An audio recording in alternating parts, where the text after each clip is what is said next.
coming up today on the Davenport. I was being walked. It's 2020. We don't have cable TV. Even Scrooge McDuck finally gave in. That's right. It was family in the end. Are you pregnant? Yeah. Honey, am I depressed? Yeah.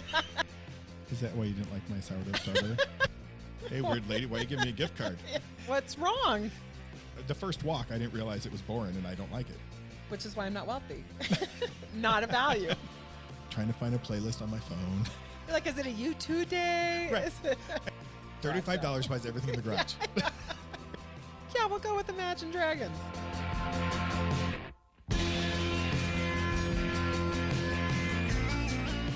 Hey, Jamie, welcome to the Davenport. Hi, guys. It's good to be here on the comfy Davenport. On the Davenport. How are you doing this week? Good. Well, I was thinking of our topic for this week, and I had a story I wanted to share. Okay. So I'll jump in with that. I don't know how you guys are with COVID, pandemic, whatever you're calling this 2020 period, but we do a lot of walks, and they're pretty repetitive. I have plantar fasciitis right now because From walking? of all the walking. There's a point in the day where you're like, what else do I do with myself? Okay, let's just go walk. And credit to my wife. We get the kids out. We all do our lap around the neighborhood. We got this kind of circuit that we do. And I've lost track of how many days it is, but it's every day the same route around the neighborhood. And I think in the beginning, you do the typical walk stuff. You chit chat, and then you're like checking out people's yards, the weather. You're like, oh, noticing this, marking where the dog poop on the sidewalk is. I mean, there's distractions. And then about, 2 weeks into that, you're like, I've seen all this. This is, wow, we're just doing this again. Okay. You're bored. Yeah. And I started having a real problem with it where I was getting a little grouchy, or I would walk with my sunglasses on and not talk to my family members. And it's 6 a.m. Yeah, I was being walked. I felt like I was being walked, not walking. You guys don't have a dog. Right. So, but team player, I was doing it. And I the more I was agitated by this, I kept thinking, what is my problem? It's exercise, it's family time, fresh air. It doesn't take that long. It's movement, get me steps. There's a lot of upside. And it came down to, it conflicted with one of my values. Interesting. Yeah, values. Isn't that a fun word? Yeah. And I have a strong value of variety. Oh. Which, if you go through your value exercises, and I think we're going to talk a little more about that further on in the episode. It's an unusual one, but to me, it's something I hold strong. I need variety. Even if it's just walking the same route backwards, or going at a different time of day, or taking a detour through one of the cul-de-sacs, yes. Right? Or riding a scooter. I mean, wearing different, my wife doesn't know this. I wear a different pair of shoes every other day. Or so I have 3 tennis shoes I rotate through, and they feel each a little different. You're changing it up. Yep. Some days I wear a hat. Some days I don't. Some days I wear glasses. Some days I don't. And I'm just not content with this walk time, right? I can't do treadmills because of that. Like, it's just so numbing to me. Yeah. So then if you have the TV, okay, there's some variety, right? It could be ADD. No, I'm just kidding. On today's episode, guy gets diagnosed with ADD. I see where you're coming with the values. I mean, I don't think it's ADD, but it was interesting to me. I've done value exercises, in coaching, we do that quite a bit. It's a great way to kind of start someone on a journey of coaching and fulfillment and growth. And so I'm pretty solid on what my values are. They can change, but it's funny how it can sneak up on you, and you're just like, I'm bugged by this, and I don't know why. And then you start digging a little deeper, get curious about it, and you're like, oh, it's my value. That's the problem. Yeah. It's not the people I'm walking with. It's not the neighborhood. It's not even the pandemic. I'm doing the same walk every day, and I'm feeling like my value's getting stepped on. Yeah, interesting. I mean, that's good. That's good self-insight, right? Thank you. Because and we do it in therapy too. We use value exercises, and I use it a lot in the Daring Way curriculum because Brene Brown outlines really clearly the definition of a value. Oh, what is that? So it's interesting because when I was getting certified, you go through the work yourself. And when they hand you this big list of values, and she's like, well, highlight the ones that are important to you.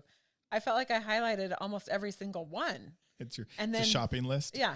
And then the facilitator's like, now narrow that down to 2 to 3 values. And this is the guidelines that she gave us to get down to 2 or 3. And she said this: This is Brene Brown's quote, by the way. There are no guarantees in the arena. We will struggle. We will even fail. There will be darkness. But if we are clear about the values that guide us in our efforts to show up and be seen, we will always be able to find the light. We will know what it means to live brave. And so it's interesting because when I have kids come in, well, kids meaning adolescents and adults, oftentimes when they're like, I don't know why I hate the walk with my family, or I don't know why, I'm just using that as an example. Right, but if I were to walk in and be like, Jamie, I hate this walk. Yeah. Ugh, tell me about it. That would be... Yeah, I'd want to know. It's not the walk. It's not the walk at all. Yeah, no. And when you think about it, and she refers to that light, if you think of it like the lantern, and I give them this worksheet from the Daring Wife curriculum. Okay. And she has you picture this lantern, and the light in the lantern are those 2 to 3 values. Okay. So then you have to start thinking about, well, what behavior in your life supports your value? And that we have aspirational values, which means I should value this, but my life does not reflect that, right? Like someone may say, I value my health, but they're using drugs every day, or they're, have other issues that don't reflect that they value health. Right. Or they may value wealth, but they're not interested in continuing their education. I get this a lot from my adolescents. Like they'll be like, I value wealth, and they want to drop out of school and move to LA and, be a supermodel or whatever that is. But they don't see the steps they need to take to make that happen. And I'm not saying they shouldn't dream big, but they have to look at, well, if you value wealth, then what else do you need to value so that you can achieve what wealth brings, or whatever that right. is. Or that attribute, right? I can even still get confused, like value versus attribute, right? Being wealthy, I don't know a lot of people would be like, oh, no way, I don't want that. But is that a value? Like, is that a core light? Or, in your example, the lantern, if wealth is there, then everything you do kind of would be serving that, right? Right. And because a value is a way of being, right? So right. It could be, some people may really value wealth above connection, above education, or above whatever that might be, or above family. I see that in my office, right? Even Scrooge McDuck finally gave in. That's right. It was family in the end. Yes. But that's also a good point, right? That our values can evolve. What I would have circled and put in that lantern at 18 looks a little different than now. What was in that lantern at 18? At 18, it probably would have been freedom and independence. But I have like those things now. Footloose. Are you on Footloose? Is that My dad was a preacher. No, yeah, I'm just kidding. couldn't dance. No, I grew up in San Diego, no small town. Okay. But I think, that our values do evolve, because I still really value freedom and independence and need to have a sense of individuality, even though I'm married and in a family and all of that. And I value that relationship as well. Yeah. But now freedom and independence aren't what are driving my decisions. That's not what lights my path anymore. Do they just become secondary? I think so, because now, like I would say, one of my, if yours is variety, one of mine is connection. So connection to me, and that's what one of the stories that I guess that I've had over COVID is I've had to turn off most of my social media. Like I have it all on mute. So I can't read the banter back and forth between people about politics or wearing a mask or whatever it is, because I'm thinking, I really value my connection with people, and I don't want to feel judgmental. I don't want to feel judged. And so I've just had to turn all of that off. Is that why you didn't like my sourdough starter post? I did not see. You're not muted. No, just kidding. But I don't know. But I do think, because I value connection and I want to stay connected. And so I've had to turn off some of the stuff that pulls me away from that value. But it took me a while to be like, why am I so bothered by this arguing that's happening on Twitter or Facebook or whatever? It just was so unsettling to me every day. And finally, I just had to turn it off. And I can't believe the difference it made. And it really came back to not just turning the noise off, but it came back to honoring my value of connection. Sure. Well, because your value was getting stepped on, right? All of that argumenting. That's right. We make up words on the Davenport. Arguing. No, just all kidding. Of that arguing. Just remind you how valuable your your value is. It's a value to you. So the connection is precious. And when someone can step on it with an offhand comment or an unkind remark or whatever, it feels like they're not treating your connection value very preciously. Yeah. Right? Yeah. And I think people, and that's the problem a little bit with social media or the internet or anything, is that we put things out and the people we have relationships with are receiving it, but we don't know how they're receiving it. It's not directed at them necessarily. Right. Yeah. And so, it's being received not in the manner it was intended sometimes. Sometimes it was intended that way. Yeah. But there's no consequence, right? You would never, what do they always say? Like, you would never say things to someone's face like you do on the internet. Right. Or you would never, sit at dinner with someone who feels differently than you or may have different political backgrounds or different religious ideas or whatever, but you would never sit at dinner and say such hateful things and I certainly wouldn't walk up to a stranger and say those hateful things. Right. But for some reason we feel like we have that liberty and freedom to do that, especially during this time of COVID. And I just feel like my value is about, I really value connection, personal connection with people, whether it's, I go to Circle K for my diet Dr. Pepper every day. And I'm on a first name basis with those people, right? It's so true. You're like the only person I know that the names of the clerks at the convenience store. Oh, I see pictures of their kids. I Yeah. take them Christmas presents. Like I really value connection. And at Christmas, then when I walk in, I always am like, Merry Christmas. And I just take like in and out cards for them, because But look at that. That's amazing, right? but that totally is honoring your value. But that's because Connecting with- I value connection above sharing my opinion with you about politics or religion or whatever that or might keeping be. your money. You'd rather give a gift card to someone. Right. Yeah. Which is why I'm not wealthy. Not a value. Not a value. So anyway, but I think when you start to narrow down what is it that lights your way, then you have to ask yourself, do my behaviors reflect my values? What's a quick exercise someone could do to really focus those flames? You said 2 or 3? Yeah.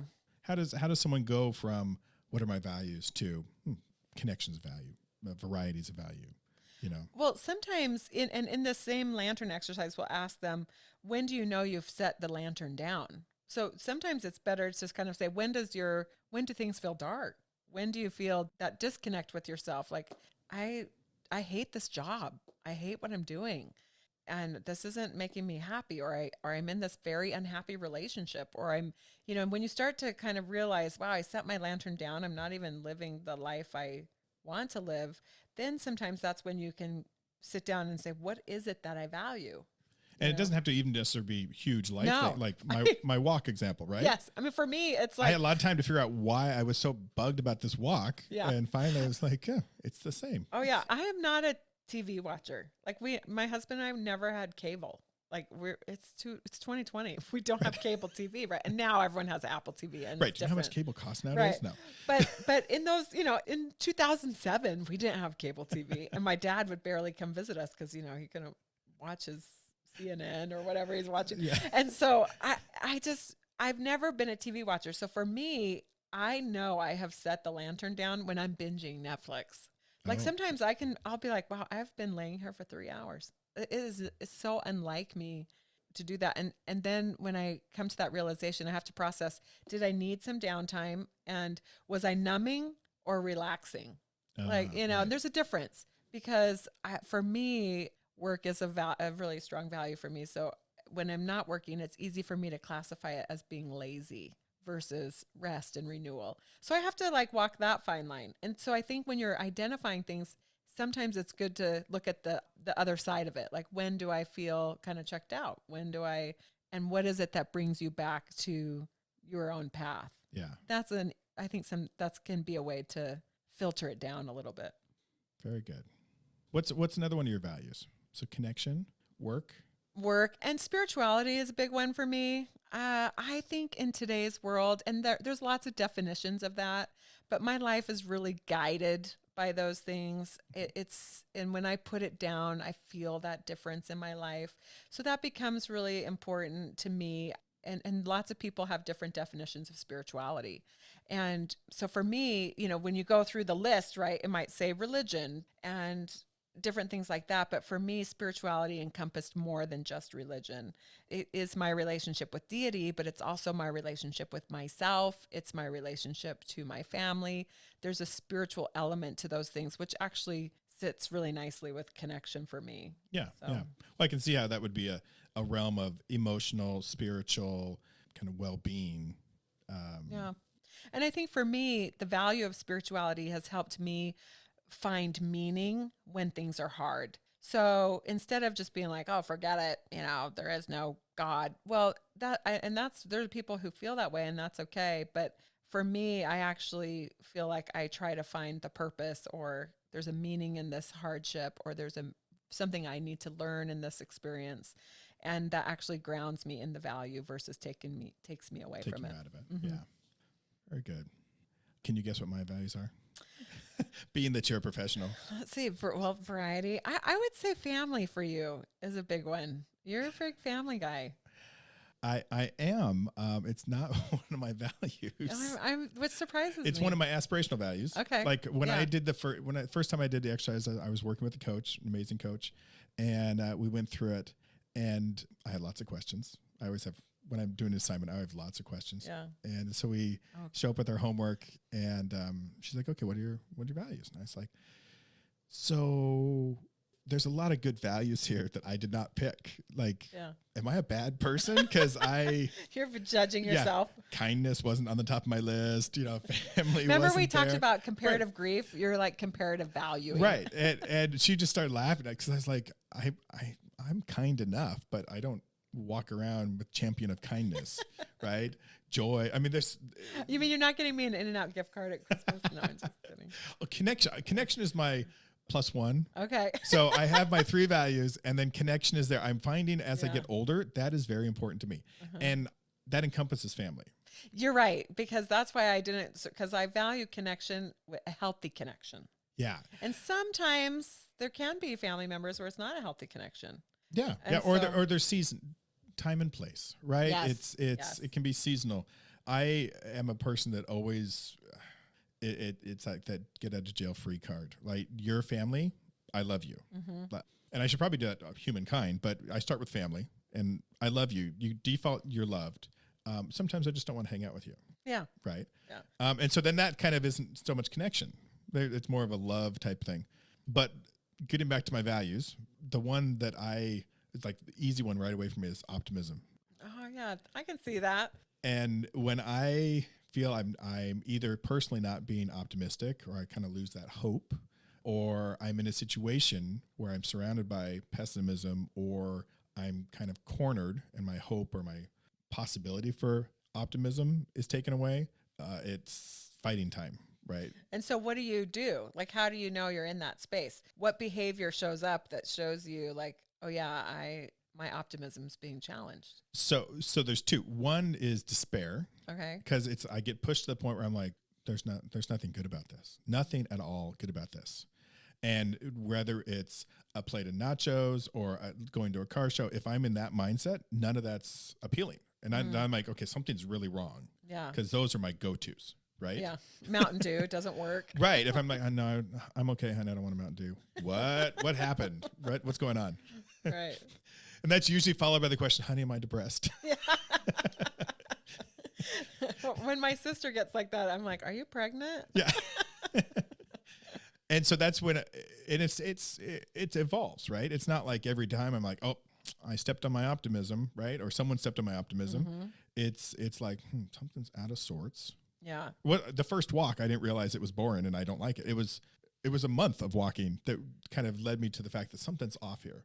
And so, yeah, if I get to that kind of despair point, or if I'm in an environment that just is not conducive to optimism, I guess I've matured to the point that I can say, this isn't for me. I'm good, guys. I'm going to go do something else. Yeah. And without feeling like I have to or I should. Right. Or, There's detachment there. And I'm like, yeah, this is good. We call it boundaries. No, just kidding. On future episodes, Jamie explains boundaries. But I think your values do have boundaries, right? Like I value connection, but it's healthy connection I value. Yeah. So it's not at any cost or at the cost of my own mental health or well-being. It's healthy connection. And I is the important word there. It's my value. Yes. It's your value. It's not, I may be known to walk into a room and expect everyone to be happy. Yeah. But I do know that it's me that values optimism, Yes. and not maybe everyone, even in my family or immediate circle, Yes. has the same value. And I've had to learn that too, because I always will approach people like they want to connect. So when people don't want to connect with me, I'm like, well, what's wrong? Hey, weird lady, why are you giving me a gift card? Yeah, right. And I've had to Take just your soda. like, I'm not gonna. I don't want to be your friend. There are people who don't want to have a connection. And so learning how to give people space for their own set of values and let them be in their own arena has been a learning curve for me as well. And and I think that we're constantly, because I don't want to impose my values on others.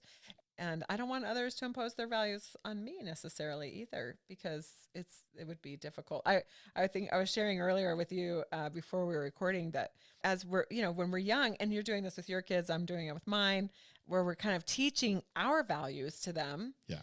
But as they grow, they're going to kind of go to their buffet of values and pick what they value, what lights their path. Have you done this exercise with your daughter? I have not. And I really was thinking I should do it, like have a little family dinner. And, I did it with my two older daughters, and one was kind of like, eh. But Dad's coaching me. She's in that age, so a lot of it's eh. But the younger one, she loved it and did it right away. Yeah. And it almost brought a tear to my eye. I was reading through it, and she was very thoughtful. Yeah.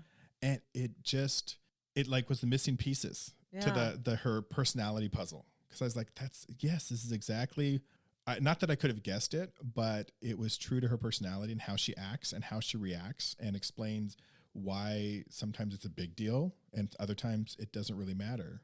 Yeah. I think I could guess what she would put, but I should do the exercise with her. But because when I was her age, I mean, I have a 13-year-old.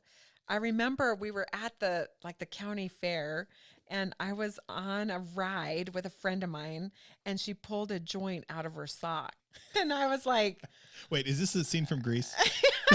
No, but it really was like she, and I was like, and I was pretty naive, I guess, because I was like, what is that? What is that? She's like, it's marijuana, and I remember not feeling afraid, I just was like, oh, I don't do drugs. Like, I just was very adamant. Like, that's not something I do. And she was like, but you can do it once. And but even at 13, I was like, no, I just don't want to. Yeah. And my parents were teaching me their values. But at that moment, I wasn't cognitively aware to be like, oh, it's because I value my body and being in control of my body. But as I grew up, I would think about that experience when I was faced with other choices with drugs or whatever. And I was like, no, I actually really value being in control of my body. And I was terrified to not have control of my body. And there was a spiritual element for me. There was that commitment to my health in it for me. And so but when you're 13, you can't identify the why behind the value yet. Right. And it's kind of split second decision making, right? It's subconscious. Yes. Yeah. But I think a lot of people get stuck living by their aspirational values. Well, and the other side of that, I was going to say, when you really like your value, sometimes it's hard not to think it's aspirational for others. Right? Yes. Like, don't you want? Who would want to be pessimistic? I mean, that's the opposite of optimism, right? Like, it's one or the other. Right. And that's not true. No. And everyone has their lantern, right? Yeah. That's lighting their path with their values. And I think we have to pay attention for when we put it down, what triggers us when we put it down, and who in our life supports our values. I think that's the biggest thing I see in marriages is, my husband has two different things that light his path, but he honors and respects what's in my lantern and supports that. And I mean, this isn't something he would think was probably very fun to get on here and just talk about, mental health issues or relationship issues, although he will really do that with me. And so because he knows it's a value for you. Yeah. And so putting people in your life that support your values becomes really, really important, because otherwise you're going to struggle to find, people who will let you be you, because they're going to push their values on you. And that's where you find, people come in with codependent issues and things like that. Yeah. No, I have example. Do you guys have the same values around work? Like, do you guys work the same, you and your husband? No. You start to say we're cleaning the garage. Oh, Big Wave Dave. We're just gonna talk openly here. Just shout out to my husband. We work really differently. He's probably laughing as he's listening to this. Like, yep, we both value work. Yep. We work differently. Yeah, that's Erin and I. Erin's my wife. We have found that we are like completely opposite. And it's not just us, it expands into our family. So as we interact with each other's families, that becomes so apparent. Just an example, like, and there's no right or wrong here. So protect the innocent. Right. We're just, remember, what does Brene Brown say? We're not here to be right. We're just here to get it right. Yeah. So when Erin's family has to do a work project, I mean, they are the hardest working people and they get it done, right? I have stories of, my mother-in-law helping sod a front yard covered in dirt and then ready to go from renting a truck, taking it to the dump. I mean, it's, amazing. Not so much fun times. It's a lot of work. My family would undertake the same project and make sure there's some good food, probably some music going. If we got half of it done, that was really good effort. And we're sharing stories. And then if we want to go to lunch in the middle of it, we'd all go. And end of the day, the yard might not be done, but we bonded and had a good time. And we got some of it done. So, and the optimist is you. I was like, that was great. Well, so to me, like we have a storage unit for our business and we had to go over there and clean it out. And I've been putting it off forever. And we show up over there and we open the garage door and Erin's like, okay, let's just start it. And everyone's like stern face, just start moving boxes. And I'm like, well, trying to find a playlist on my phone, and making sure, is it hot? I don't know. Did we get drinks? Did everyone have drinks? You're like, is it a U2 day? Right. And I know Erin's like, is he just procrastinating? He didn't want to do it? Like, what's going on here? We're here to work. She's like on her 6th box and you're like, yeah, we'll go with Imagine Dragons. Yeah. And to me, I can do that. I'll play along, but after about, so if we say we're going to do this to take 3 hours, after the first hour, I'm like, let's just go home. I'll just do this myself. Like this is not like, I value the happiness and the camaraderie. Doing of work. Yeah. And I like the planning part. I really like planning. But Erin really values the doing and the done part. I wonder if this has some gender stuff to it. As I'm thinking about my husband and I. Does he work playlist? We have a funny story. Like, so every year we do the community garage sale because I'm like, okay, we're gonna clean things out, and whatever doesn't sell in an hour gets loaded into the car and taken to Goodwill, because he's really big on like, no, we can sell this stuff, and and I'm like, I'm not. And just for context, the garage sales around here are kind of crazy. Yeah, they are. Like they supposed to start at 7 and everyone's there at 6. 5:30. And then everything's gone by like 10. Yeah. And I always tell my husband, my time is more valuable to me. So I will sit out there for an hour and whatever doesn't sell, I take straight to Goodwill. And it's like the best day of my life. I take like so much stuff down there and clear out. And so we're planning for this garage sale, and I'm going through all this stuff, and I find like, the Kinko boxes, and it has all my husband's textbooks. From college. I'm like, honey, it's time to say goodbye to these books. All this stuff is outdated, and then what isn't outdated is online. It's online now, yeah. He's like, no. So I'm like, these are going. Like, this will free up so much space in our garage. Because they were up on a really high shelf, and I'm like, what's in those boxes? In those? Yeah. He couldn't tell me. He's like, I don't know. We pull him down. I'm like, are you kidding me? So we put him in the garage sale, and a homeschool teacher bought them. Like, I was like, because that's the second you put him in the garage sale, and they're like, And Dave, they're going to be 25 cents each. Yeah. And he has a hard time with that. Like, that's why I run the garage sale, because he's like, oh, no, that's like $35. I'm like, no one pays $35 for anything at a garage $35 sale. buys everything in the garage. $35. He's- Nothing's like double digits. He's from La Jolla. I'm like, yeah, I'm from the other side of the tracks. I'll handle the garage sale. And so but now he's on board with it. He likes the purge of it, right? But we work differently. Like, I'm just like, we get it done. And he will take a long time and he can stop with it unfinished. I cannot. Yeah. So when he does something I don't know how to do and he stops, this has been a big thing we've had to learn in our marriage. And when people come into our living room for 10 years, they're like, oh, are you guys repainting? I'm like, oh no, my husband, he's been patching that wall for 10 years. Guilty. I said that exact thing when we came over to visit. Like, are you guys? And guess what? We are painting tomorrow. There's painters coming at 7 a.m. So sometimes we just find that place where we're like, okay, well, we're just going to pay someone to finish this then. And I think in relationships, when your values can be shared, but you approach it differently, it can create relationship issues. And so sometimes, whether it's through coaching or counseling, I even worked with a couple last night and I said, this isn't really counseling, it's coaching. Because you're both great people. You understand what you're doing to hurt each other and you don't want to. So let's just coach you through how to stop doing that dance. Going forward, how are we gonna dance better? Yeah. Right. And so I think sometimes people will come in and they're like, well, we just don't have the same values. I'm like, well, you're two different people. You're not going to.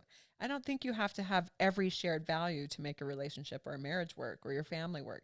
It's about being supportive and understanding where your partner or your family is coming from and being supportive of their values. Yeah. Yeah. It's rarely is it completely broken. It just maybe needs realignment, a different perspective, going through the pieces and showing the value in each one and how they kind of contribute to a relationship. Yeah. Right? Yeah, I agree.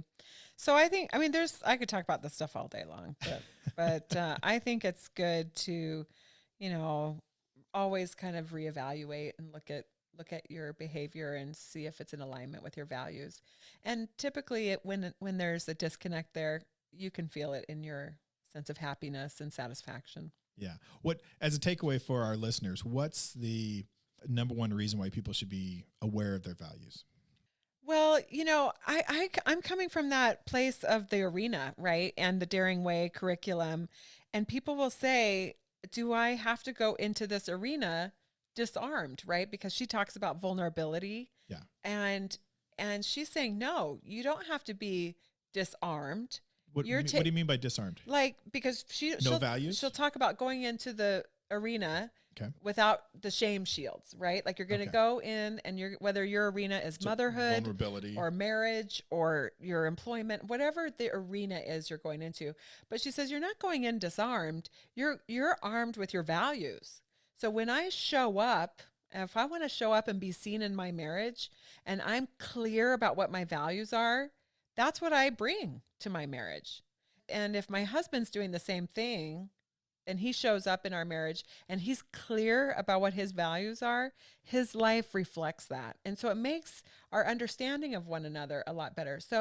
And you're acting more intentionally. Right. On both sides. Yeah. Like, so tomorrow, Erin might have like a mask for you to wear on the walk just to change it up or, whatever.